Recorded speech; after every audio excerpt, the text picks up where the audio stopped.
Сыр өңірінде техникалық мамандықтарға сұраныс жоғары. Қызылорда қаласында өткен бос жұмыс орындарының жәрмеңкесінде көбіне құрылысшыларға ұсыныстар көп түсті.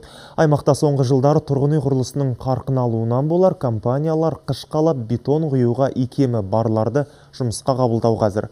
Сондай-ақ электрик пен механиктерге де орын жеткілікті. Жәрмеңкеге жұмыс беруші 15 кәсіпорын қатысты. Шара барысында жұмыспен қамту 2020 бағдарламасы бойынша әлеуметтік жұмыс орындарына бару және жастар практикасына қатысу шарттары түсіндірілді. Сонымен қатар ақылы қоғамдық жұмыстарға тарту мен кәсіби мамандыққа және қайта даярлау курстарынан өту жөнінде кеңестер берілді. Жыл басынан бері біздің бөлім тарапынан 4000-нан астам жұмыссыз азаматтар хабарласты. Оның ішінде жалпы жұмыссыздар 2000-нан астам тұрақты жұмыссыз болып тіркеліп тұрған азаматтар.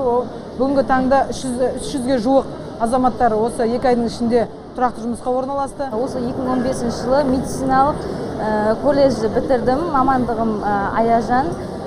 Осы бүгінгі ұйымдастырылып жатқан жұмыс жәрмеңкесіне келіп қатысып, осы жақтан жолдама алып, өзімнің мамандығым бойынша жұмысқа жолдама берілді.